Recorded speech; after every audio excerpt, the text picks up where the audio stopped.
আজকে আপনার সকাল সকাল প্রচুর রোদ উঠছে, আর এখন গাড়ি পাওয়া যাচ্ছে না। অনেকক্ষণ থেকে রাস্তায় হাঁটাহাঁটি করতেছি, তো হেঁটে হেঁটে সামনে এগোচ্ছি, একটা গাড়িও নেই আপনার, এরকম অবস্থা। তো আজকে অনেক কষ্ট হবে।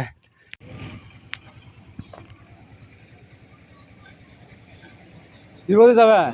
শ্রীমতি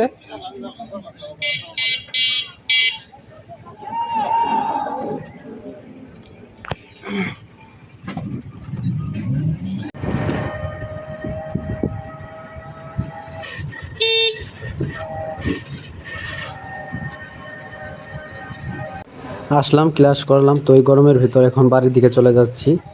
তো এই গরমের দিকে হেঁটে হেঁটে যাওয়া অনেক কষ্ট, তো একটুখানি হেঁটে যেতে হয় আবার, তো হেঁটে যেতে হবে। তো এখন সোজা বাড়ির দিকে চলে যাব, আর অপেক্ষা করব না। আর আমার এই ইউটিউব চ্যানেলে বিভিন্ন ধরনের ভিডিও আপলোড করা হবে, তো অবশ্যই লাইক করে পাশে থাকবেন।